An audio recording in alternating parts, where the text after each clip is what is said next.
इस वीडियो के अंतर्गत यहाँ पे हम आपको इंडियन पॉलिटी का ये आपको अध्याय इंडियन पॉलिटी का आपको भाग 8 इंडियन पॉलिटी आपको भाग 8 होगा। भाग 8 का पहला अध्याय आपको अध्याय नंबर 54 आपको नीति आयोग के बारे में पढ़ेंगे और ये इस अध्याय 54 का पार्ट 1 होगा। आप इसका पार्ट 1 होगा। तो आइए हम इसके अंतर्गत शुरुआत करते हैं नीति आयोग का। तो नीति आयोग का हम देखते हैं 13 अगस्त 2014 को मोदी सरकार ने 65 वर्ष पुराने 13 अगस्त 2014 को मोदी सरकार ने 65 वर्ष पुराने योजना आयोग को भंग करके इसके स्थान पर एक नए निकाय की निकट भविष्य में स्थापना की घोषणा की। 13 अगस्त 2014 को मोदी सरकार ने 65 वर्ष पुराने योजना आयोग को भंग कर इसके स्थान पर एक नए निकाय की निकट भविष्य में स्थापना घोषणा। उसी के अनुरूप 1 जनवरी 2015 को NITI Aayog national institution for transforming India की स्थापना योजना आयोग के उत्तराधिकारी के रूप में की गई। यहाँ ये बात ध्यान रखने वाली है कि देखिए, घोषणा जो किया गया था वो 13 अगस्त 2014 को किया गया था। 13 अगस्त 2014 को मोदी सरकार ने 65 वर्ष पुराने योजना आयोग को भंग कर इसके स्थान पर एक नए निकाय की निकट भविष्य में स्थापना की घोषणा की।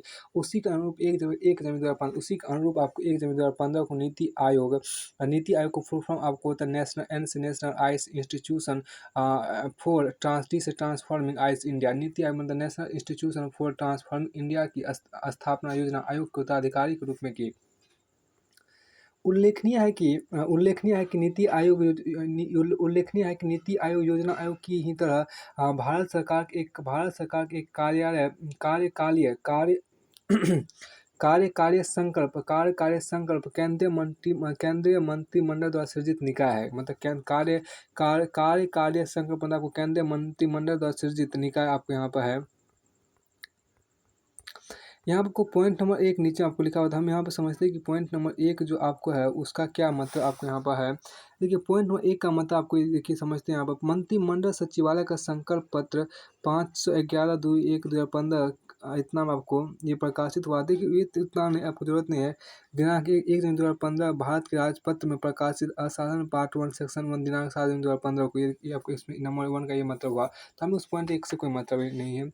अब उल्लेखनीय नीति आयोग योजना आयोग की ही तरह भारत सरकार के कार्यकालीय संकल्प केंद्रीय मंत्रिमंडल द्वारा सृजित निकाय है। इस प्रकार यह ना तो संवैधानिक है ना ही वैधानिक निकाय है। मतलब नीति आयोग ना तो संवैधानिक निकाय है और ना ही वैधानिक निकाय है। दूसरे शब्दों में यह एक गैर संवैधानिक अथवा संविधानेतर निकाय है। दूसरे शब्दों में कहें तो नीति आयोग एक गैर संवैधानिक अथवा संविधानेतर गैर संवैधानिक को ही क्या बोलते हैं? संविधानेतर बोलते हैं। देखिए, गैर संवैधानिक अथवा संविधानेतर निकाय है। साथ ही गैर वैधानिक संसद के किसी अधिनियम द्वारा अधिनियमित निकाय भी है। मतलब देखिए, ये नीति आयोग जो है वो आपको गैर संवैधानिक है या संविधानेतर है निकाय है, या साथ ही साथ वो गैर वैधानिक निकाय भी, मतलब जो कि संसद के किसी अधिनियम द्वारा अधिनियमित नहीं हुआ है। नीति आयोग, देखिए नीति आयोग जो आपको है, नीति आयोग भारत सरकार के नीति निर्माण की शीर्ष प्रबुद्ध मंडल अथवा थिंक टैंक है। नीति आयोग जो आपको भारत सरकार के नीति निर्माण का शीर्ष प्रबुद्ध मंडल अथवा थिंक टैंक है, जो निदेशकीय एवं नीतिगत दोनों प्रकार के इनपुट प्रदान करता है। जो निदेशकीय एवं नीतिगत दोनों प्रकार के इनपुट प्रदान करता है। भारत सरकार के रणनीतिक एवं दीर्घकालीन भारत सरकार के रणनीतिक एवं दीर्घकालीन नीतियों एवं कार्यक्रमों का प्रकल्प तैयार करते हुए नीति आयोग केंद्र एवं राज्यों को प्रासंगिक तकनीकी सलाह भी देता है। योजना आयोग, देखिए योजना आयोग युग की पहचान है। योजना आयोग युग की पहचान है। नीतियों का केंद्र राज्य से केंद्र से राज्य को एक तरफा प्रवाह है। योजना आयोग उस युग की पहचान है। देखिए, योजना आयोग युग की पहचान है। नीतियों का केंद्र से राज्य को एक तरफा प्रवाह है, जो कि अब राज्यों की वास्तविक एवं सतत भागीदारी से प्रतिस्थापित हो गया है। पूर्व के आदेश, यहाँ देखिए पूर्व के आदेश एवं नियंत्रण दृष्टिकोण में परिप्रेक्ष्यात्मक बदलाव के रूप में नीति आयोग अब विविध वैचारिक दृष्टिकोणों को संघर्षवादी रूप नहीं अपनाकर सहयोगात्मक स्थिति में समायोजित करता है। पूर्व के आदेश एवं नियंत्रण दृष्टिकोण में परिप्रेक्ष्यात्मक बदलाव के रूप में नीति आयोग अब विधि वैचारिक दृष्टिकोण को संघर्षवादी रूप नहीं अपनाकर सहयोगात्मक स्थिति में समायोजित करता है। संघवाद की भावना के अनुरूप नीति की अपनी नीतिगत सोच भी आधार से शीर्ष ना होकर शीर्ष से आधार दृष्टिकोण के आधार पर रूपायित हो गई है।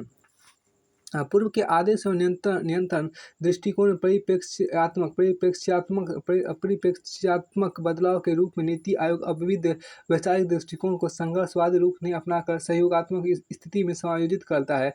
संघवाद की भावना का अनुरूप नीति की अपनी नीतिगत सोच भी आधार से शीर्ष न होकर शीर्ष से आधार दृष्टिकोण के आधार पर रूपायित हो गई है। अब क्या पर तर्काधार देखिए, तर्काधार का टॉपिक इसी का तर्काधार देखिए। योजना आयोग के स्थान पर नीति आयोग की स्थापना कारण स्पष्ट करते हुए भारत सरकार ने निम्नलिखित राय व्यक्त की।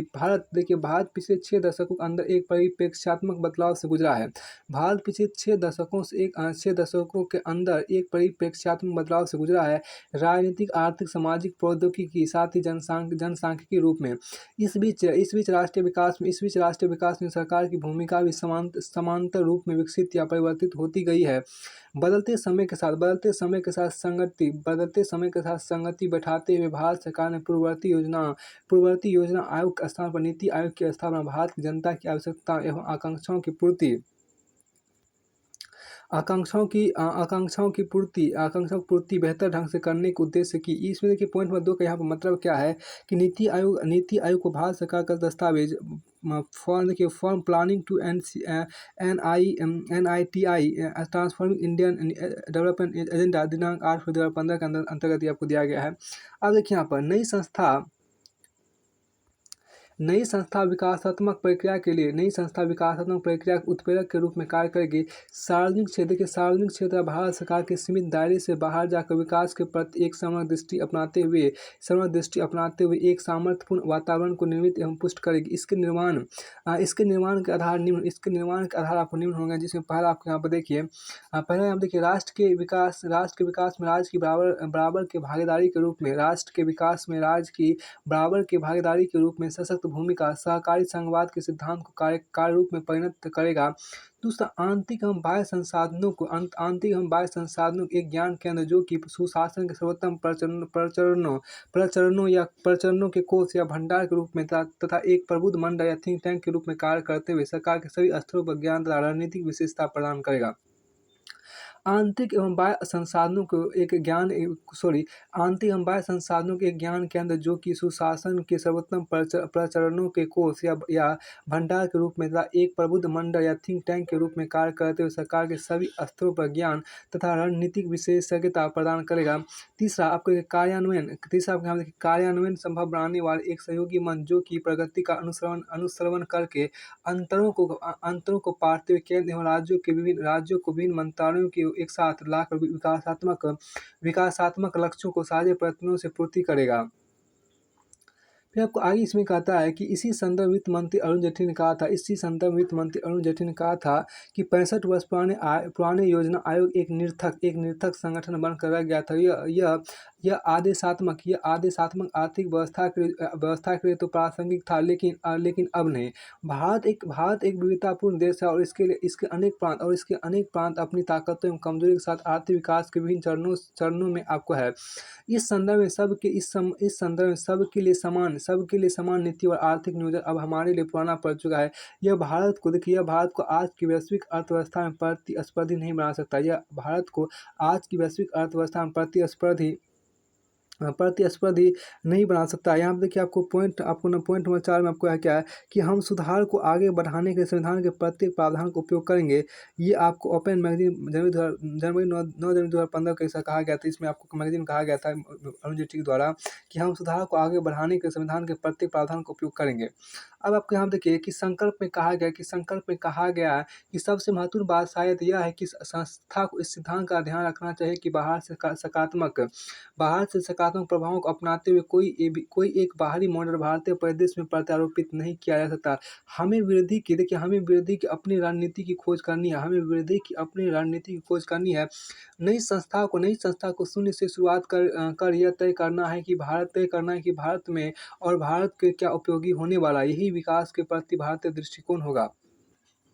अब इसकी कुछ संरचनाओं को यहाँ पर देख लीजिए। इसकी कुछ संरचना आपको किस तरह इसका स्ट्रक्चर है उसको देखिए। यहाँ पर नीति आयोग का गठन निम्नलिखित है। पहला देखिए अध्यक्ष आपको भारत के प्रधानमंत्री होते हैं। दूसरा देखिए शासकीय परिषद देखिए गवर्निंग काउंसिल, सभी राज्यों के मुख्यमंत्री, केंद्र शासित क्षेत्रों के मुख्यमंत्री एवं विधायिका जैसे दिल्ली, पुडुचेरी एवं और जम्मू कश्मीर तथा अन्य केंद्र शासित क्षेत्रों के उपराज्यपाल। गौ देखिए यहाँ पर क्षेत्रीय परिषद, इन परिषदों का गठन एक से अधिक राज्यों या क्षेत्रों से संबंधित विशिष्ट मुद्दों के समाधान के लिए किया जाता है। इनका एक निश्चित कार्यकाल होता है। इसका संयोजन प्रधानमंत्री करते हैं और राज्यों के मुख्यमंत्री एवं केंद्र शासित क्षेत्रों के उपराज्यपाल इसमें शामिल रहते हैं। इन परिषदों का सभापतित्व नीति आयोग के अध्यक्ष अथवा उनके द्वारा नामित व्यक्ति करते हैं। अब गौ में देखिए क्या विशिष्ट आमंत्रित देखिए यहाँ पर विशिष्ट आमंत्रित विशेषज्ञ देखिए सुविज्ञ एवं अभ्यासी विशेषज्ञ सुविज्ञ एवं अभ्यासी जिनके पास संबंधित क्षेत्र विशेष ज्ञान एवं योग्यता हो, प्रधानमंत्री द्वारा नामित किए जाते हैं। अंग देखिए पूर्णकालिक सांगठनिक ढांचा, प्रधानमंत्री के अध्यक्ष होने के अतिरिक्त निम्नलिखित द्वारा इसका गठन होता है। पर देखिए उपाध्यक्ष, पहले आप देखिए उपाध्यक्ष, ये प्रधानमंत्री द्वारा नियुक्त होते हैं और इनका पद कैबिनेट मंत्री के समकक्ष होता है। उपाध्यक्ष का जो पद होता है वो कैबिनेट मंत्री के समकक्ष होता है। ये प्रधानमंत्री द्वारा नियुक्त होते हैं और इनका पद कैबिनेट मंत्री के समकक्ष होता है। दूसरा देखिए सदस्य, दूसरा को देखिए सदस्य पूर्णकालिक ये राज्य मंत्री के पद के समकक्ष होते हैं सदस्य में आपको।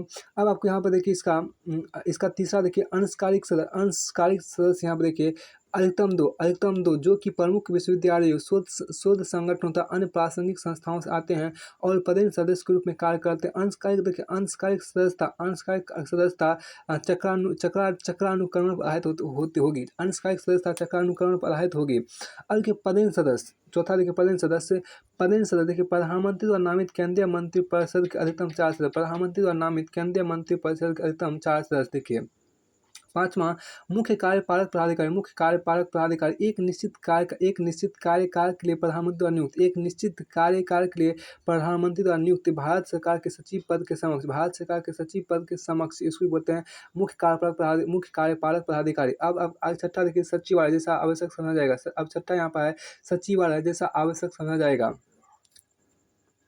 अब आगे यहाँ पे क्या विशेषज्ञता प्राप्त शाखा यहाँ पर देखिए क्या कि नीति आयोग के अंतर्गत अनेक विशेषज्ञता प्राप्त शाखाएं होती है। देखिए पहले देखिए शोध शाखा, जिसमें आपको पहले क्या है कि पहले आपको है शोध शाखा। देखिए ये अपने क्षेत्र के विषय विशेषज्ञ एवं विद्वानों के समर्पित थिंक टैंक के रूप में आंतरिक प्रक्षेत्रीय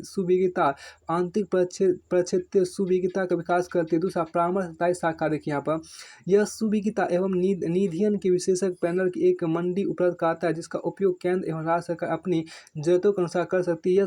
यहाँ समस्या समाधान करता उपलब्ध है सार्वजनिक एवं निजी, देशी एवं विदेशी। नीति आयोग कुल सेवाएं प्रदान करने के स्थान पर मैच मेकर के रूप में कार्य करता है। जो प्राथमिकता वाले मामलों में अपने संसाधनों को एकाग्र करता है। शोध मामलों में मार्गदर्शक का एक समग्र गुणवत्ता जांच करता का कार्य करता है। अब टीम इंडिया शाखा टीम इंडिया शाखा यहाँ देखिए, इसमें प्रत्येक राज्य एवं मंत्रालय के प्रतिनिधि होते हैं और यह राष्ट्रीय सहयोग एवं सहकार के एक अस्थायी मंच के रूप में कार्य करता है। प्रत्येक प्रतिनिधि को सुनिश्चित करता है कि प्रत्येक राज्य या मंत्रालय का मत नीति आयोग में सतत रूप से सुना जाए। तो देखिए, राज्य या मंत्रालय तथा नीति आयोग के बीच विकास संबंधी सभी मामलों पर समर्पित संपर्क अंतर्पृष्ठ के रूप में प्रत्यक्ष संचार चैनल स्थापित करता है।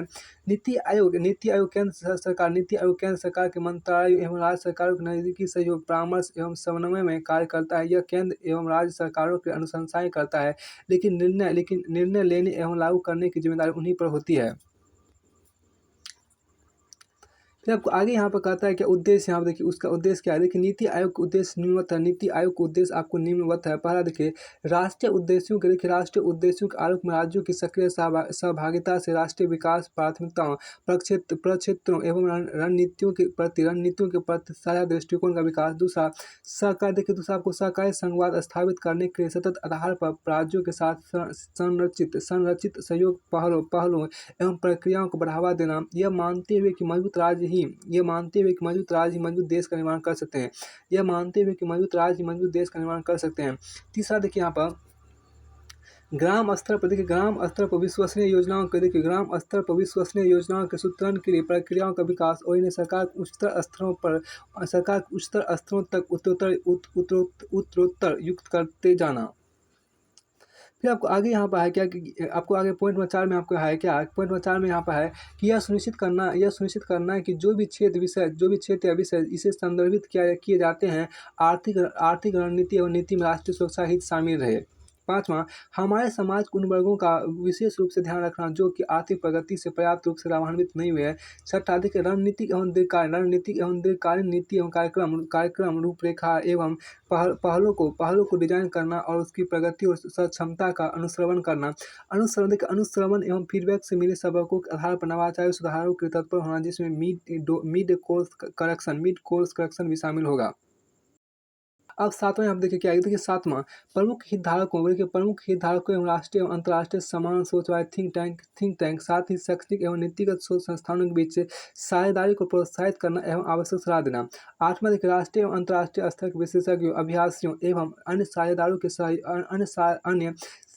के सहयोगी समुदाय के माध्यम से ज्ञान, नवाचार एवं उद्यमितापूर्ण समर्थक या रक्षा प्रणाली का सृजन करना। 9वां, देखिए,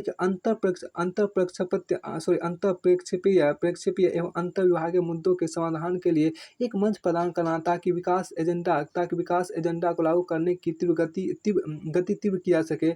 अंतर प्रेक्षेपीय एवं अंतर विभागीय मुद्दों के समाधान के लिए एक मंच प्रदान करना ताकि विकास एजेंडा को लागू करने की गति तीव्र की जा सके। 10वां, एक अत्याधुनिक संसाधन केंद्र के रूप में कार्य करना। धारणीय एवं सतत विकास के क्षेत्र में सुशासन एवं सर्वोत्तम प्रचरणों पर शोध के निदान कोष के रूप में कार्य करना। एक अत्याधुनिक संसाधन केंद्र के रूप में कार्य करना। धारणीय एवं सतत विकास के क्षेत्र में सुशासन एवं सर्वोत्तम प्रचरणों पर शोध के निदान कोष के रूप में कार्य करना। अब यहाँ देखिए 11 देखिए क्या कि कार्यक्रमों एवं पहलों के कार्यान्वयन का सक्रिय रूप से अनुश्रवण एवं समीक्षा करना। साथ ही जरूरी संसाधनों की पहचान करना जिससे कि वितरण की सफलता की संभाव्यता को मजबूती प्रदान की जा सके। 12 देखिए यहाँ पर प्रौद्योगिकी उन्नयन कार्यक्रमों एवं पहलों के कार्यान्वयन के लिए क्षमता निर्माण पर एकाग्रता। 13 यहाँ देखिए राष्ट्रीय विकास एजेंडा तथा उपयुक्त उद्देश्यों के कार्यान्वयन के लिए जरूरी अन्य गतिविधियों को हाथ में लेना। राष्ट्रीय विकास एजेंडा तथा उपयुक्त उद्देश्यों के कार्यान्वयन के लिए जरूरी अन्य गतिविधियों को हाथ में लेना। अब आगे आपका क्या आपको आगे यहाँ पे उपरोक्त के माध्यम से नीति आयोग निम्नलिखित उद्देश्यों एवं अवसरों को पूरा करने का लक्ष्य रखता है। अब यहाँ पर देखिए लक्ष्य रखता है, जैसे कि आपको देखिए प्रशासनिक परिप्रेक्ष्य जिसमें सरकार समर्थकारी हो, ना कि प्राथमिक एवं अंतिम रूप से संभरक या प्रदायक। दूसरा, खाद्य सुरक्षा से आगे प्रगति कर कृषि उत्पादों के मिश्रण पर साथ ही किसानों को अपने उत्पादों से जो कुछ प्राप्ति होती है उस पर एकाग्र होना। तीसरा, यह सुनिश्चित करना कि समान वैश्विक मुद्दों पर चल रही चर्चा एवं विचार विमर्श में भारत एक सक्रिय देश है। चौथा, एक यह सुनिश्चित करना कि आर्थिक रूप से जागृत मध्यम वर्ग, देखिए मध्यम वर्ग सक्रिय रहे, इसकी पूरी क्षमता का उपयोग हो। पाँचवां, उद्यमिता, वैज्ञानिक और बौद्धिक मानव संपदा का लाभ उठाया जाए। छठा, अप्रवासी भारतीय समुदाय की भू आर्थिक एवं भू राजनीतिक सामर्थ्य का साथ लेना। सातवां, देखिए आपको क्या है, सातवां आपको क्या है, नगरीकरण। देखिए नगरीकरण को एक अवसर के रूप में उपयोग कर नगरीकरण को एक अवसर के रूप में उपयोग कर एक परिपूर्ण एवं सुरक्षित आवासन का सृजन। देखिए नगरीकरण को एक अवसर के रूप में उपयोग कर एक परिपूर्ण एवं सुरक्षित आवासन का सृजन, जिसमें आधुनिक प्रौद्योगिकी का इस्तेमाल हो। आठवां, प्रौद्योगिकी का उपयोग कर अभिशासन में अपारदर्शिता एवं दुस्साहसपूर्ण कार्रवाई की संभावना को कम करना। और प्रौद्योगिकी का उपयोग कर अभिशासन में अपारदर्शिता एवं दुस्साहसपूर्ण कार्रवाई की संभावना को कम करना। नीति आयोग, देखिए नीति आयोग भारत को चुनौतियों से बेहतर ढंग से जूझने नीति आयोग भारत को चुनौतियों से बेहतर ढंग से जूझने के लिए सक्षम बनाने का लक्ष्य रखता है। निम्नलिखित के माध्यम से: पहला, भारत के जनसंख्यात्मक लाभांश का उपयोग कर युवाओं, नर नारियों की क्षमता का शिक्षा, कौशल विकास, लैंगिक भेदभाव की समाप्ति तथा रोजगार के माध्यम से पूरा लाभ उठाना। दूसरा, निर्धनता उन्मूलन तथा प्रत्येक भारतीय के गरिमापूर्ण एवं आत्म सम्मान युक्त जीवन का अवसर। तीसरा, लैंगिक पूर्वाग्रह, जाति तथा आर्थिक विषमता के आधार पर उपजी असमानता का समाधान। अब चौथा यहाँ देखिए क्या विकास प्रक्रिया, देखिए यहाँ पर चौथा आपको क्या विकास प्रक्रिया से गाँव को संस्थागत रूप से जोड़ना। पांचवा देखिए 50 मिलियन छोटे व्यवसायों को नीतिगत समर्थन, जो कि रोजगार सृजन का वित्त स्रोत है। छठा देखिए अपने पर्यावरणीय एवं पारिस्थितिकी परिसंपत्ति की सुरक्षा। आपको यहाँ पर देखिए आगे देखिए अब इसका कार्य देखिए, नीति आयोग के क्या कार्य हैं। देखिए नीति आयोग के विविध कार्यों को चार प्रमुख शीर्षकों में बांटा जा सकता है। पहला देखिए नीति एवं कार्यक्रम फ्रेमवर्क का प्रकल्पन। पहला आपको क्या है, नीति एवं कार्यक्रम फ्रेमवर्क का प्रकल्पन। दूसरा आपको सहकारी संवाद को प्रोत्साहन। तीसरा आपको अनुश्रवण एवं मूल्यांकन। चौथा आपको यहाँ पर क्या विचार समूह एवं ज्ञान एवं नवाचार केंद्र के रूप में कार्य करना। अब आप ये देखिए कि नीति आयोग कार्यात्मक रूप से अनेक उदर कोटियों में विभाजित है, जो कि प्रक्षेत्र संबंधी मुद्दों की जांच और उनके हल के साथ ही राष्ट्रीय विकास एवं आर्थिक वृद्धि की प्राथमिकताएं निर्धारित करने के उत्तरदायी है। यहाँ देखिए नीति आयोग की समस्त गतिविधियों को विभाजित करते हुए टीम इंडिया तथा ज्ञान एवं नवाचार केंद्र, नॉलेज एंड इनोवेशन हब्स, नवाचार मतलब आपको नवाचार को अंग्रेजी बोलते हैं नॉलेज इनोवेशन हब्स का गठन हुआ। देखिए आप यहाँ पर क्या है कि नीति आयोग की समस्त गतिविधियों को विभाजित करते हुए टीम इंडिया तथा ज्ञान एवं नवाचार केंद्रों का गठन हुआ। तो देखिए यहाँ पर आपको ज्ञान एवं नवाचार केंद्र अंग्रेजी में बोलते हैं knowledge and innovation hubs, HUBS hubs. उसी अनुसार आपको अधोलंब एवं प्रमुख संभागों का सृजन किया गया।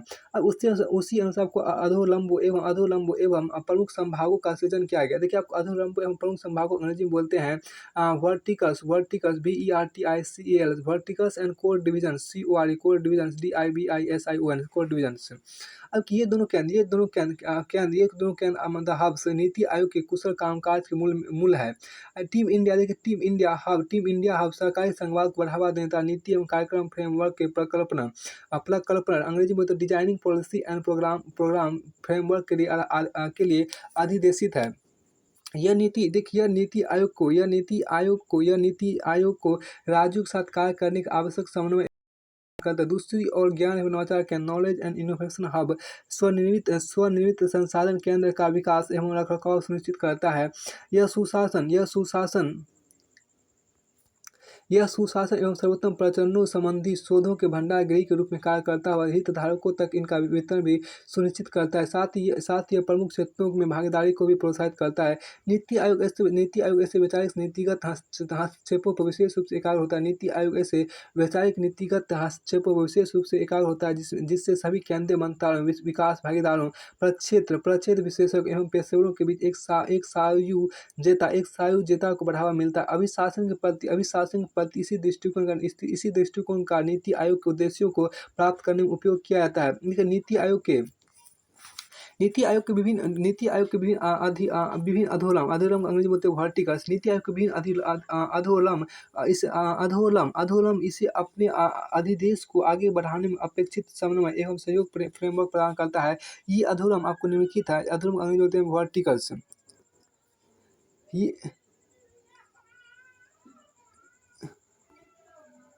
ये अधोलंब आपको है। पहला देखिए यहाँ पर, पहला कृषि, दूसरा आंकड़ा प्रबंधन एवं विश्लेषण, डाटा मैनेजमेंट एंड एनालिसिस, तीसरा ऊर्जा, चौथा वित्तीय संसाधन, पांचवा अभिशासन एवं शोध, गवर्नमेंट एंड रिसर्च, छठा प्रशासकीय परिषद सचिवालय, गवर्नमेंट काउंसिल सेक्रेटेरिएट, सातवां स्वास्थ्य, आठवां मानव संसाधन विकास, नौवां उद्योग, दसवां अधिरचना संपर्क, इंफ्रास्ट्रक्चर कनेक्टिविटी, भूमि एवं जल प्रबंधन, 11वां। 12वां में क्या, 12वां आपको नगरीकरण, 12वां आपको नगरीकरण का प्रबंधन, 12वां आपको यहाँ पर है नगरीकरण का प्रबंधन। 13वां आपको यहाँ पर प्राकृतिक, 13वां आपको यहाँ पर क्या है प्राकृतिक संसाधन एवं पर्यावरण। 14वां आपको यहाँ पर 14वां आपको एनजीओ दर्पण। 15वां आपको क्या परियोजना मूल्यांकन एवं प्रबंधन संभाग। देखिए परियोजना मूल्यांकन एवं प्रबंधन संभाग, प्रोजेक्ट जिसको अंग्रेजी में बोलते हैं project appraisal, appraisal and management division, PAMD।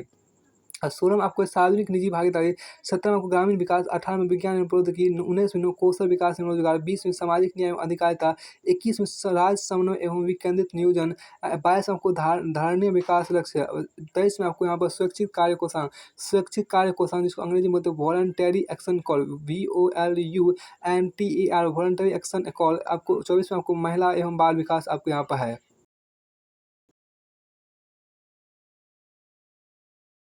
देखिए उपयुक्त कार्यों के संपादन के नीति आयोग निम्नलिखित सिद्धांतों द्वारा निर्देशित होता है। पहला देखिए अंत्योदय यहाँ पे देखिए अंत्योदय, देखिए क्या अंत्योदय, गरीबों हास्याकृत लोगों तो अभिवंचितों की सेवा व उत्थान, पंडित दीनदयाल उपाध्याय के अंत्योदय विचार के अनुसार। अंत्योदय गरीबों हास्याकृत लोगों तथा अभिवंचितों की सेवा एवं उत्थान, पंडित दीनदयाल उपाध्याय के अंत्योदय विचार के अनुसार। दूसरा समावेशिता, देखिए असुरक्षित एवं हास्याकृत वर्गों को सशक्त बनाना, पहचान आधारित हर प्रकार के भेदभाव, लिंग, क्षेत्र, धर्म, जाति अथवा वर्ग को समाप्त करना। तीसरा ग्राम, देखिए ग्राम विकास प्रक्रिया से गांव को जोड़ना, हमारे नैतिक बोध, संस्कृति की ताकत और ऊर्जा अर्जित करना। फिर आपको आगे यहाँ पर है क्या, देखिए आगे आपको आगे 4 नंबर आपको क्या है जनसंख्यात्मक लाभांश। देखिए हमारी सबसे बड़ी परिसंपत्ति भारतीय जन का उपयोग करना, शिक्षा, कौशल विकास तथा उत्पादक आजीविका अवसरों के माध्यम से उनके सशक्तिकरण पर ध्यान देना। पाँचवा आपको जन सहभागिता। देखिए विकास प्रक्रिया को जन बनाकर जागृत एवं सहभागी नागरिकों को सुशासन का चालक या ड्राइवर बनाना। जन सहभागिता देखिए विकास प्रक्रिया को जन बनाकर जागृत एवं सहभागी नागरिकों को सुशासन का चालक या ड्राइवर बनाना। छठा आपको अभिशासन, यहाँ पर अभिशासन जिसको बोलते हैं सुशासन भी बोलते, अभिशासन या सुशासन जिसको बोलते हैं। एवं स्वउद्देश्य अभिशासन सभी को प्रश्रय देते हुए लागत से उत्पाद से परिणाम, फ्रॉम आउटले टू आउटपुट। देखिए from outlay to output to outcome की और प्रयासों का अंतर। अब सातवां आपको यहाँ पर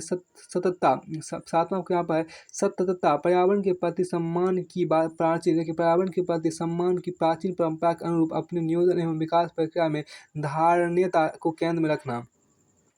अब इस प्रकार नीति आयोग प्रभावी अभिशासन को निम्नलिखित 7 स्तंभों पर आधारित है। पहला देखिए पहला आपका नाम क्या है, जन समर्थक एजेंडा, जो कि समाज के साथ साथ व्यक्ति की आकांक्षाओं की भी पूर्ति करता हो। दूसरा नागरिकों की जरूरतों का अनुमान कर प्रत्युत्तर के प्रति आगे बढ़कर सक्रिय।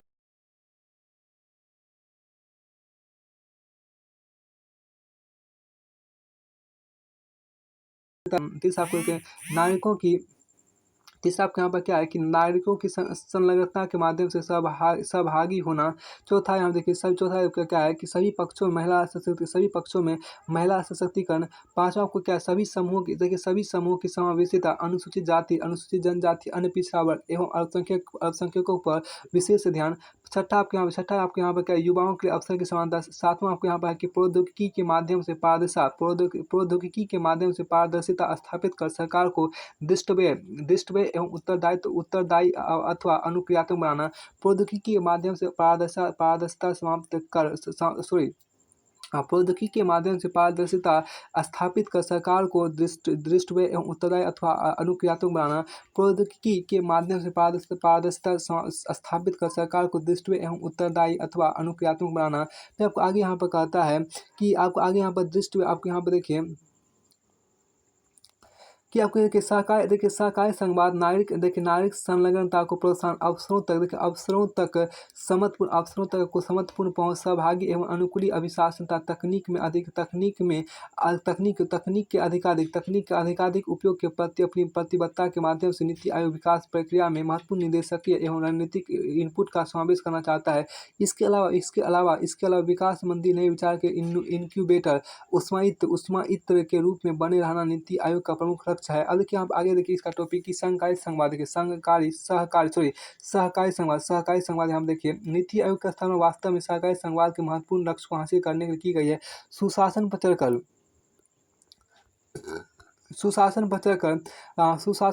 चलकर मजबूत राज्यों के माध्यम से समर्थ राष्ट्र का निर्माण इसको अभिष्ट है। एक वास्तविक संघ हासिल करने की कोशिशों इसलिए बिना राज्यों के सक्रिय सहयोग के राष्ट्रीय उद्देश्यों को प्राप्त करना किसी भी संघीय सरकार के लिए संभव नहीं है। इसलिए हम अधिक महत्वपूर्ण एवं प्रासंगिक होगा कि केंद्र और राज्य सरकारों बराबरी स्तर पर मिलजुल के काम करें। अब यहाँ पे देखिए आगे आपको क्या है कि सहकारी संघवाद की दो प्रमुख विशेषता आपको है पढ़ा। हम देखिए केंद्र एवं राज्यों द्वारा राष्ट्रीय विकास के एजेंडे पर संयुक्त रूप से एकाग्र होना तथा दूसरा विशेषता केंद्रीय मंत्रालयों के साथ राज्यों के दृष्टिकोण की पैरवी एवं अनुशंसा। इसके लिए नीति आयोग राष्ट्रीय विकास प्राथमिकताओं के लिए एक साझा दृष्टिकोण विकसित करने के अधिदेशित है। इन प्राथमिकताओं राष्ट्रीय उद्देश्य परिलक्षित होना चाहिए और इनसे राज्यों को निरंतरता के आधार पर विसंरचित समर्थन के माध्यम से सहकारी संघवाद का मार्ग प्रशस्त होना चाहिए। नीति आयोग राज्यों को ग्राम स्तर पर विश्वसनीय परियोजनाओं के सूत्रण के लिए प्रक्रियाएं विकसित करने में सहायता प्रदान करता है। इसका लक्ष्य उस स्तर या चरण से आगे बढ़ना है जबकि केंद्र ने माना कि एक सच्ची संघीय सरकार के लिए विकास नीतियों में राज्य नियोजन प्रक्रिया में बराबर के हिस्सेदार आपको है। फिर आप आगे हम कहते हैं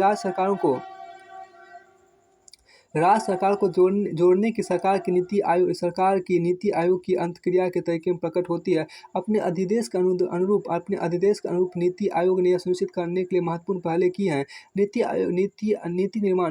निर्माण एवं कार्यान्वयन प्रक्रिया में राज्य बराबर के भागीदार है।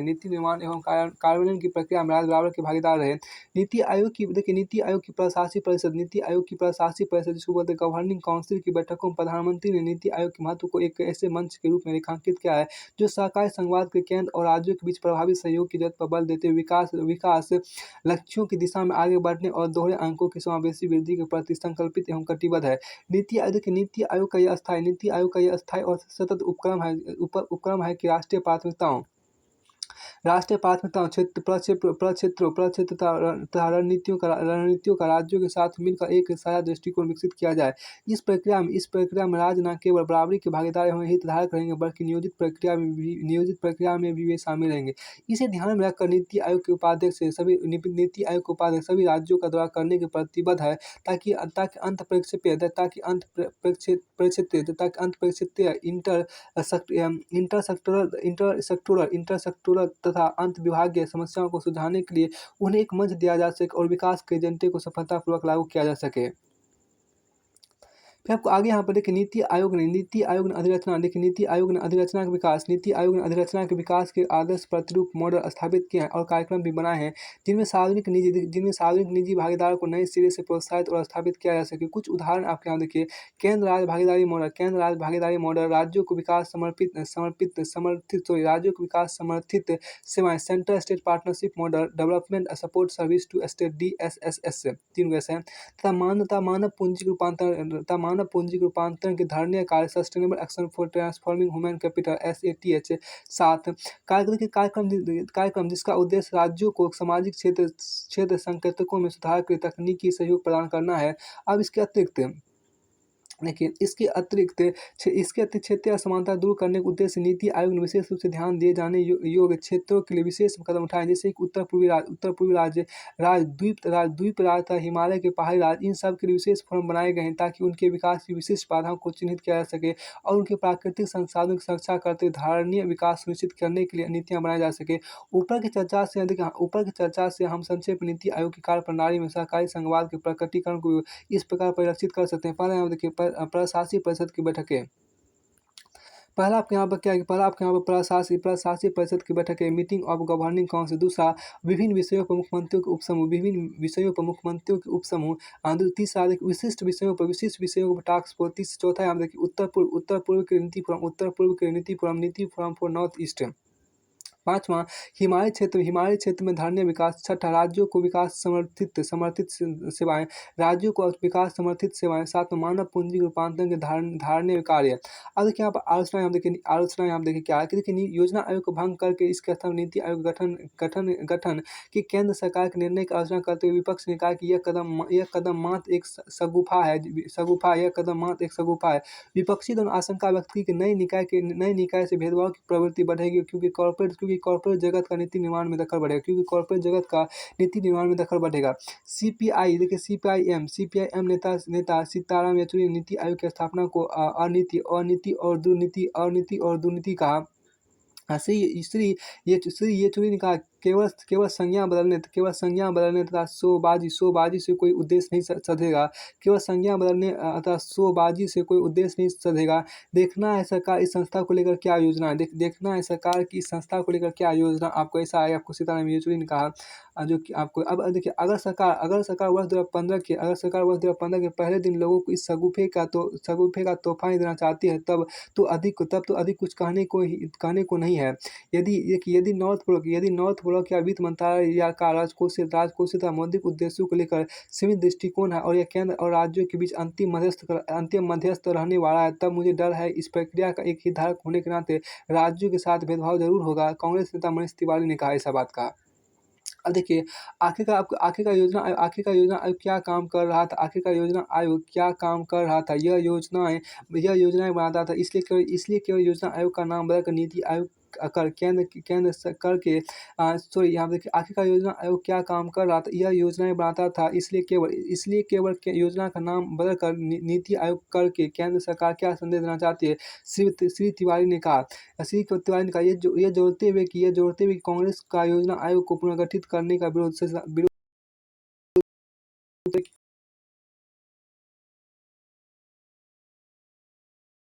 यहाँ देखिए आगे आपको एक और यहाँ पर कथन इसकी आलोचना की गई है। पहले आप यहाँ पर क्या है, यह युद्ध लड़ने जैसा नहीं, यह मामला सिद्धांत का। भारतीय जनता पार्टी आगे बढ़कर संघवाद की बात करती रही कि कैसे संघवाद की वैधता और पवित्रता को बनाए रखा जाए, और अब ये लोग बिल्कुल उल्टा काम कर रहे हैं। कांग्रेस नेता ने ऐसा कहा।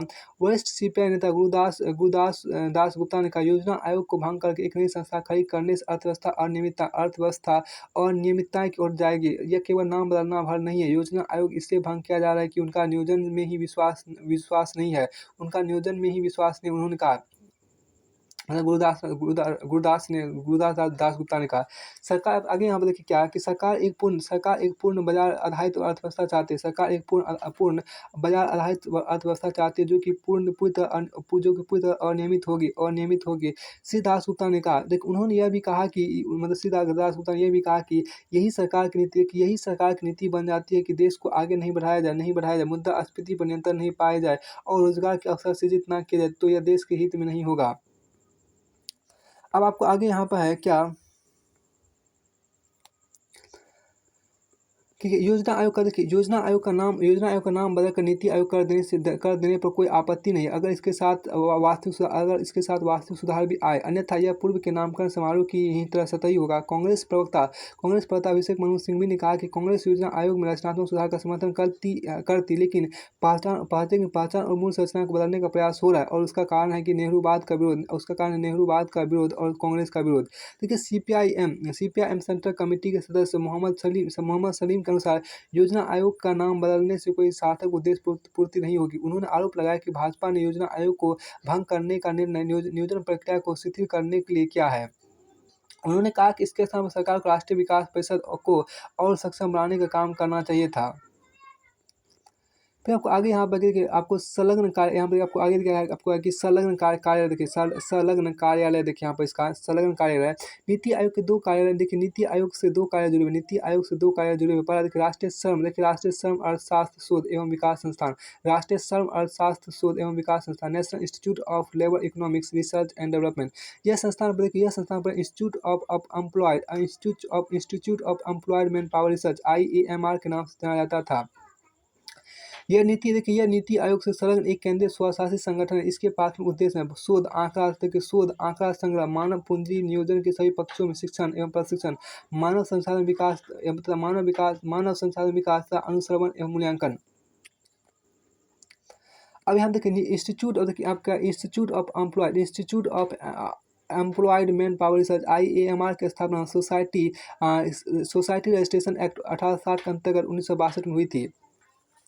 यह विचारों क्लियरिंग हाउस के रूप में कार्य करता था और मानव पूंजी विकास पर नीति शोध कार्य आयोजित करता था ताकि परिप्रेक्ष्यगत योजना तथा नीतिगत ऐक्य को प्रोत्साहित किया जा सके। इसके देखिए इस संस्थान का मुख्य उद्देश्य मानव संसाधन की प्रकृति, विशेषताओं एवं उपयोग के बारे में शोध, शिक्षा, प्रशिक्षण एवं परामर्शिता के माध्यम से ज्ञान बढ़ाना है। 2014 में IAMR का नाम बदलकर NILERD national institute of labour economics research and development कर दिया गया। NILERD को नियोजन आयोग द्वारा अनुदान सहायता के रूप में भी निधि प्राप्त होती है। साथ ही इसके शोध परियोजना तथा शैक्षिक एवं प्रशिक्षकीय गतिविधियों आदि से भी से राजस्व की प्राप्ति होती है। NILERD का मुख्य उद्देश्य एक ऐसे संस्थागत ढांचे का निर्माण करना रहा है जिसमें कि व्यवहारिक मानव संसाधन नियोजन शोध प्रक्रिया को व्यवस्थित रूप से अस्थायी आधार पर चलाया जा सके। अपनी शुरुआत से ही संस्थान ने अकादमिक ऊंचाई हासिल करने के लिए अपने प्रक्षेप पथ का निर्माण स्वयं किया और इस प्रक्रिया में न केवल मानव संसाधन नियोजन एवं विकास बल्कि सार्वजनिक नीति एवं कार्यक्रम का अनुश्रवण एवं मूल्यांकन के क्षेत्र में भी अनेक प्रकार की अकादमिक गतिविधियों का विकास किया है। पिछले कुछ वर्षों दौरान संस्थान ने राष्ट्रीय प्राथमिकताओं से जुड़े मामलों में उल्लेखनीय गतिशीलता का परिचय दिया। संस्थान मानव संसाधन नियोजन एवं विकास के क्षेत्र में अंतर्राष्ट्रीय एवं देश के अंदर के प्रतिभागियों को अकादमिक प्रशिक्षण प्रदान करने वाले अग्रणी संस्थान के रूप में उभरा है। देखिए संस्थान 2002 में अपने नरेला स्थित परिसर में आ गया। नरेला एक विकासशील शहरी एवं सांस्कृतिक केंद्र है जो कि विशेष आर्थिक क्षेत्र के रूप में घोषित है और राष्ट्रीय राजधानी क्षेत्र के अंतर्गत आता है। अब दूसरा यहाँ पे जो कार्य जुड़ा हुआ है आप नीति आयोग से उसको देखिए यहाँ पर दूसरा कार्य आपको जुड़ा हुआ है जो विकास, उसका नाम यहाँ पर दूसरा नंबर में विकास अनुसंचरण एवं मूल्यांकन कार्यालय, development monitoring and evaluation office. देखिए यहाँ पर योजनाकार एवं नीति निर्माताओं ने देश में नियोजन प्रक्रिया की शुरुआत से ही एक कार्य कुशल तथा स्वतंत्र मूल्यांकन प्रविधि की जरूरत पर बल दिया है। परिणाम स्वरूप भारत सरकार 1954 में केंद्र सरकार द्वारा वित्त पोषित कार्यक्रमों के स्वतंत्र एवं वस्तुनिष्ठ प्रभाव मूल्यांकन के लिए कार्यक्रम मूल्यांकन संगठन प्रोग्राम एवेल्यूएशन ऑर्गेनाइजेशन की स्थापना की। विकास अनुश्रवण एवं मूल्यांकन कार्य DMEO। विकास अनुश्रवण एवं मूल्यांकन कार्य DMEO की स्थापना सरकार ने 2015 में नीति आयोग के एक संलग्न कार्यालय के रूप में की और इसके लिए कार्यक्रम मूल्यांकन संगठन तथा स्वतंत्र मूल्यांकन कार्यालय का विलय कर दिया और इसके लिए कार्यालय मूल्यांकन संगठन तथा स्वतंत्र मूल्यांकन कार्यालय का विलय कर दिया गया। DMEO देखिए DMEO के शीर्ष पर महानिदेशक का पद है जो कि भारत सरकार के अतिरिक्त सचिव एडिशनल सेक्रेटरी टू GOI के समकक्ष है। इसे स्वतंत्र रूप से कार्य करने देने के लिए इसके लिए अलग आवंटित मानव शक्ति की व्यवस्था की गई है। इसका देखिए संपूर्ण प्रक्रियात्मक स्वशासन के अलावा अब आपके आगे हम क्या देखिए विकास अनुश्रवण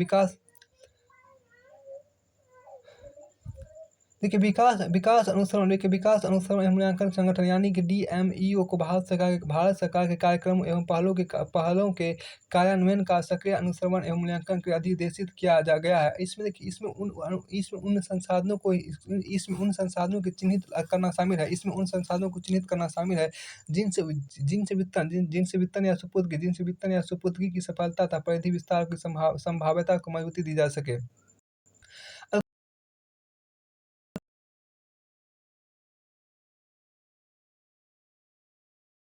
सरकार प्रायोजित कार्यक्रमों के कार्यान्वयन का अनुश्रवण सरकार प्रायोजित कार्यक्रमों के मूल्यांकन अध्ययनों के लिए मंत्रालयों को मूल्यांकन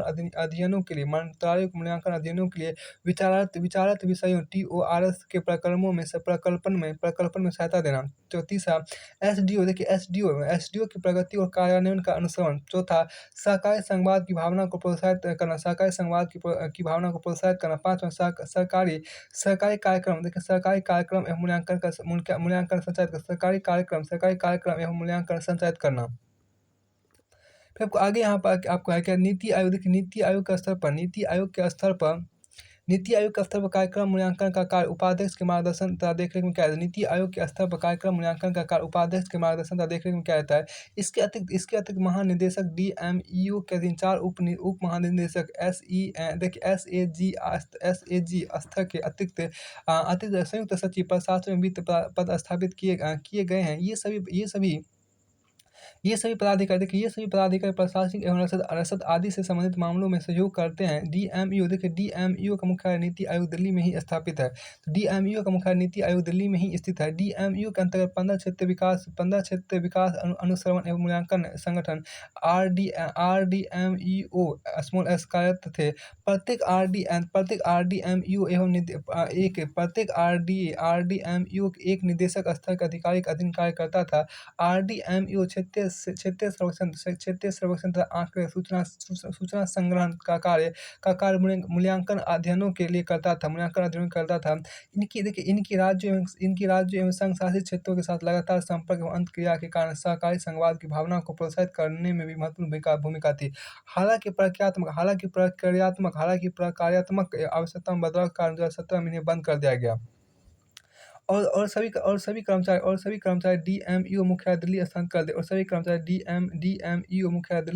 कर दिए गए। फिर आपको आगे यहाँ पर क्या किया देखिए पूर्ववर्ती योजना आयोग। अब आगे यहाँ देखिए पूर्ववर्ती योजना आयोग। यहाँ देखिए पूर्ववर्ती योजना आयोग की स्थापना मार्च 1950 में भारत सरकार के एक कार्यपालिका संकल्प द्वारा की गई थी, जो 1946 में गठित सरकार योजना बोर्ड की सिफारिश के अनुरूप थी। इस बोर्ड के अध्यक्ष केसी नियोगी थे। इस प्रकार योजना आयोग भी ना तो संवैधानिक ना ही वैधानिक विकास के भारत में यह सामाजिक आर्थिक विकास के नियोजन का शीर्ष अंग था। आयोग का क्या कार्य था। इसका कार्य था पूर्ववर्ती योजना आयोग के निम्नलिखित कार्य थे। पहला देखिए देश के भौतिक पूंजी एवं मानव संसाधन का आकलन कर उनकी समृद्धि की संभावना तलाश करना। दूसरा देश के संसाधनों का सबसे प्रभावी एवं संतुलित उपयोग के लिए योजना का सूत्रण करना। तीसरा प्राथमिकताओं का निर्धारण और उन चरणों को परिभाषित करना जिनमें योजनाओं को कार्यान्वित करना है। चौथा देखिए आर्थिक विकास को धीमा करने वाले कारकों की पहचान करना। पांचवा योजना के प्रत्येक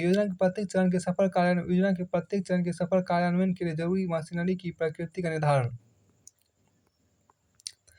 छठा देखिए योजना को लागू करने में भी प्रगति का समय पर मूल्यांकन करना था। जरूरी समायोजना की अनुशंसा करना। साथ में अपने कर्तव्यों के निर्वहन के लिए उपयुक्त अनुशंसा करना और ऐसे मामलों पर अनुशंसा देना जो कि इसकी सलाह के लिए केंद्र अथवा राज्य सरकारों द्वारा संदर्भित किए गए हैं। अब यहाँ पे देखिए कार्यवाही नियमावली आवंटन एलोकेशन ऑफ बिजनेस रूल्स ने पूर्ववर्ती योजना आयोग को निम्नलिखित मामले उपरोक्त के अतिरिक्त सौंपे थे। अब पहला देखिए क्या राष्ट्रीय विकास में देखिए समय पर अधिसूचित क्षेत्र विकास के विशेष कार्यक्रम। तीसरा यहाँ पर क्या परिप्रेक्ष्य देखिए तीसरा आपको परिप्रेक्ष्य नियोजन पर्सपेक्टिव प्लानिंग। चौथा आपको institute of applied man power research. पांचवा आपको क्या है पांचवा भारतीय विशिष्ट पहचान प्राधिकरण यूनिक संचित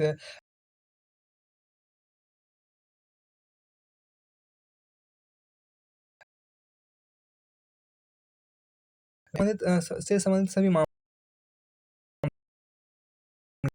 सूचना आयोग के अधीन था। बाद में इसे सूचना प्रौद्योगिकी मंत्रालय का इंफॉर्मेटिक्स सेंटर योजना आयोग का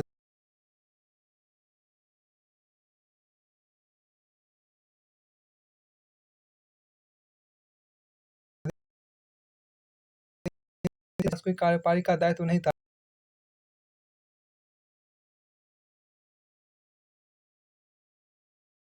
राज्य सरकारों पर थी, ये जिम्मेदारी केंद्र और राज्य सरकारों पर थी। अब देखिए गठन देखिए पूर्ववर्ती योजना आयोग के गठन पूर्ववर्ती योजना आयोग के गठन अर्थात सदस्यता के संदर्भ निम्न बिंदुओं का उल्लेख किया जा सकता है। पहला, भारत के प्रधानमंत्री योजना आयोग के अध्यक्ष थे, वहीं आयोग की बैठकों की अध्यक्षता करते थे। दूसरा देखिए आयोग का एक उपाध्यक्ष होता था जो कि आयोग का वास्तविक प्रमुख था। अर्थात पूर्णकालिक कार्यात्मक प्रमुख। पंचवर्षीय योजनाओं को तैयार करना, पंचवर्षीय योजना को तैयार कर उसका प्रारूप केंद्रीय मंत्रिमंडल को सौंपने की जिम्मेदारी उसी की थी। उसकी नियुक्ति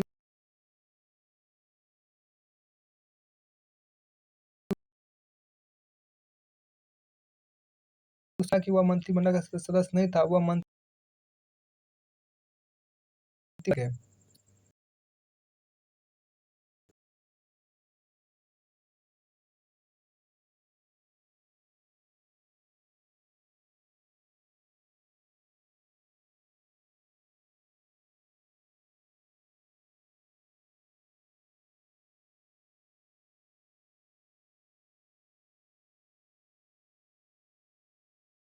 एक विशेषज्ञ सदस्य होते थे, उन्हें राजमंत्री का दर्जा प्राप्त था। 5वां, आयोग का एक सदस्य सचिव होता था जो कि एक वरिष्ठ आईएएस अधिकारी होता था। आयोग में राज्यों का किसी भी तरह का प्रतिनिधित्व नहीं था। इससे योजना आयोग पूर्णतः केंद्र द्वारा गठित एक संस्था थी। अब इसका देखिए आपको देखिए आलोचनात्मक मूल्यांकन करते हैं। देखिए योजना आयोग की स्थापना सलाहकार भूमिका वाली एक स्टाफ एजेंसी के रूप में की गई थी। यह एक मजबूत और निदेशकीय अधिकार के रूप में उभरा और इसकी अनुशंसा पर संघ और राज्य दोनों विचार करते थे। यहाँ तक कि आलोचकों ने इसे सुपर कैबिनेट की संज्ञा दी या फिर इकोनॉमिक कैबिनेट अथवा पेरेल कैबिनेट देखिए की संज्ञा दी। इसे fifth wheel of the coach कहा गया। विचार सामने आए। योजना आयोग की प्रभुत्वपूर्ण भूमिका के बारे में लिखित विचार सामने आए, जिसमें पहले हम देखिए क्या कि भारत का प्रशासनिक सुधार आयोग एआरसी। इसके अनुसार संविधान के अंतर्गत मंत्री चाहे वो केंद्र के हो या राज्य के अंतिम कार्यपालिका अधिकारी हैं। दुर्भाग्यवश योजना आयोग कुछ अंशों में पैरेलल कैबिनेट यानी समानांतर मंत्रिमंडल बल्कि कभी-कभी सुपर कैबिनेट के रूप में जाना जा रहा है। सुपर कैबिनेट के रूप में आपको जाना जा रहा है। यहाँ पे देखिए ये जो आपको है कि अंत में देखिए पैरेलल आपको यहाँ पर देखिए दूसरा आपको क्या के संथानम देखिए के संथानम कि के सं- इन संविध- देखिए, इन संविधान ने कहा कि योजना ने संघ का स्थान ले लिया और हमारा देश अनेक अर्थों में एकल प्रणाली की तरह कार्य कर रहा है। आपको फिर यहाँ पे आपको कहता है क्या कि आपको तीसरा आपने कि पीवी राज मन्ना देखिए चतुर्थ वित्त आयोग के अध्यक्ष चतुर्थ वित्त आयोग के अध्यक्ष राज मन्ना ने संघीय राजकोष से अंतरणों में योजना आयोग और वित्त आयोग के परस्पर व्यापी प्रकार एवं उत्तरदायित्वों को उजागर किया एवं उत्तरदायित्व क्या उजागर किया। फिर आपको आगे यहाँ पर कहता है उत्तरदायित्व को उजागर किया। अब आगे देखिए राष्ट्रीय विकास परिषद को थोड़ा सा देख लेते हैं। देखिए 1 जनवरी 2016 को यह समाचार मिला कि मोदी सरकार ने राष्ट्रीय विकास परिषद को भंग करने समाप्त करने तथा इसकी शक्तियों को नीति आयोग की शासी परिषद को अंतरित करने का निर्णय लिया है। देखिए लेकिन अक्टूबर 2019 तक इस आशय को कोई संकर पारित नहीं हुआ। यह भी अनिवार्य रूप से उल्लेखनीय है कि एनडीसी की आखिरी बैठक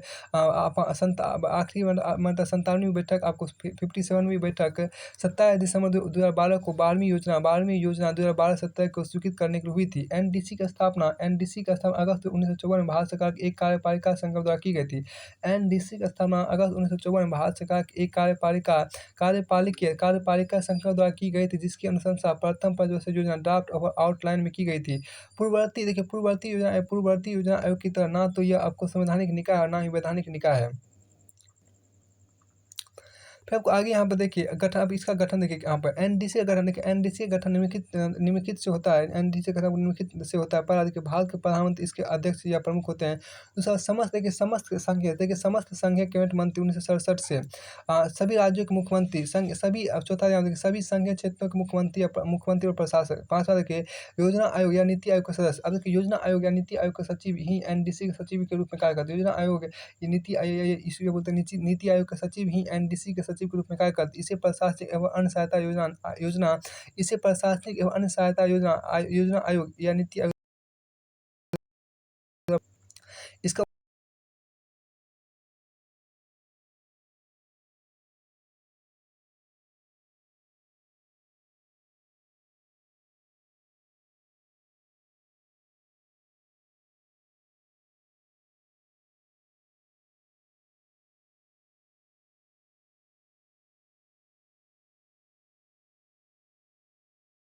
निश्चित किए गए थे। पहला, राष्ट्रीय योजना की तैयारी के दिशा निर्देश निर्धारित करना।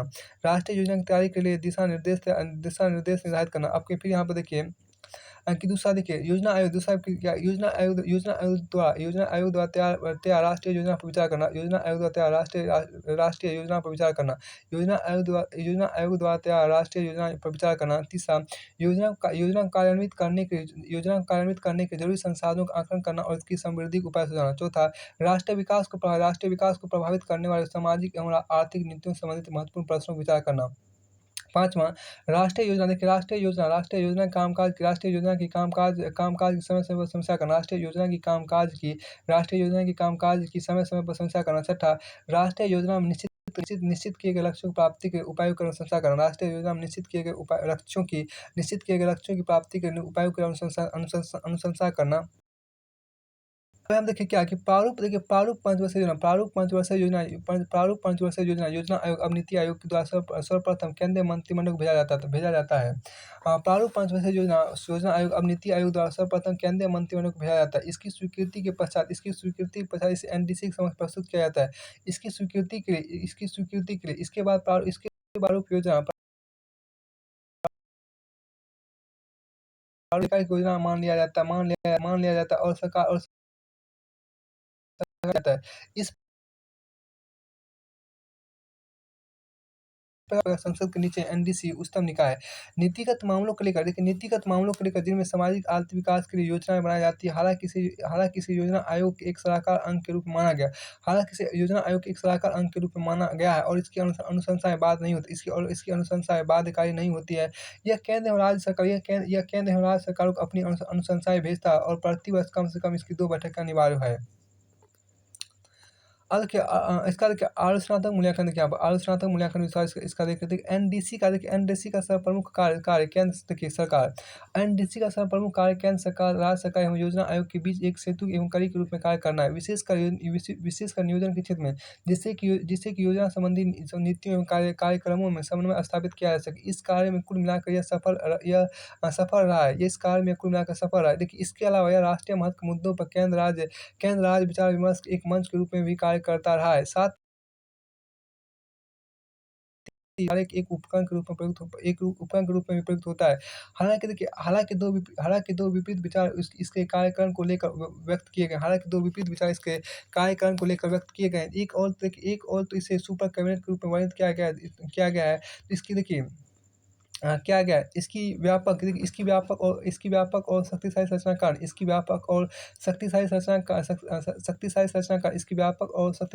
कारण जबकि इसकी अनुशंसा आपको सलाहकारी है, बाध्यकारी है, लेकिन तब भी इनके पीछे राष्ट्रीय जनमत होने के कारण इनकी अनदेखी नहीं की जा सकती है और दूसरी ओर इसे मात्र एक रबर सील के रूप में मान्यता दी जाती है। क्योंकि मुद्दों पर निर्णय केंद्र सरकार द्वारा पहले से ही लिए जा चुके होते हैं। इस सोच के पीछे कारण केंद्र और राज्यों में लंबे समय तक कांग्रेस पार्टी का शासन रहा। हालांकि बाद में क्षेत्रीय